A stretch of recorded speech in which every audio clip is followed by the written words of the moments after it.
রাজধানীর মহাখালী সরকারি তিতুমির কলেজকে বিশ্ববিদ্যালয় করা সহ ৭ দফা দাবিতে শিক্ষা প্রতিষ্ঠানটির আন্দোলনরত শিক্ষার্থীরা গণ অনশন কর্মসূচি অব্যাহত রেখেছে। আজও দিনের বিভিন্ন সময় মহাখালী গুলশান সড়ক অবরোধ করেছেন তারা। রিপোর্ট করছেন গালমান শফি। গত বুধবার বিকেল থেকে স্বতন্ত্র বিশ্ববিদ্যালয়ের দাবিতে কলেজের মূল ফটকের সামনে আমরণ অনশন শুরু করেন তিতুমির কলেজের কিছু শিক্ষার্থী। তারা জানান, যত কিছুই হোক না কেন বিশ্ববিদ্যালয় ঘোষণার সরকারি সিদ্ধান্ত ছাড়া অনশন কর্মসূচি কোনোভাবেই প্রত্যাহার করা হবে না। আমাদের যে কর্মসূচি আমরণ অনশন সেটি চলবে। অনশনরত অবস্থায় যদি আমরা মারা যাই তখন আমাদের পরবর্তী কর্মসূচি আমাদের ক্যাম্পাসের ৩৫,০০০ শিক্ষার্থী গ্রহণ করবে। দীর্ঘ অনশনে অসুস্থ হয়ে পড়েছেন কয়েকজন শিক্ষার্থী।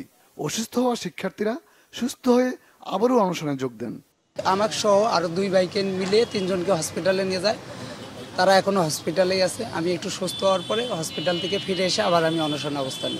আমার ভাই যদি কোনো রকম দুর্ঘটনা ঘটে তাহলে সেটা তিতুমিরের ৩৫,০০০ শিক্ষার্থীরা আরো কঠোর থেকে কঠোর কর্মসূচি দিতে বাধ্য হবে।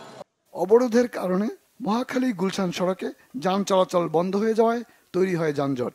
চরম ভোগান্তিতে পড়েন চলাচলকারীরা। আমরা এদিক দিয়ে আইসা তিতুমিরের সামনে আটকে পড়ে গেলাম। গতকালকে সকাল 11টা 10টা থেকে তিতুমিরের ছাত্র এখানে শুয়ে পড়েছে। এখানে তারা তাদের দাবি দাবার জন্য সমস্ত রাস্তাঘাট সব গাড়ি ঘোড়া বন্ধ। আমার যাত্রী বন্ধু যা রিকোয়েস্ট করছে রুগীটা আমি একটু মেডিকেলে যাব, ওনারা দিলই না। দেশকে আমি স্বাধীন করি না, আপনি আমার ফোর চাইবেন? আমার শরীরে কয়টা রাবার বুলেট আছে? এখনো 22টা রাবার বুলেট আছে। দ্রুত এই ভোগান্তির অবসান চান সাধারণ মানুষ। গালমান শফি, বাংলা ভিশন, ঢাকা।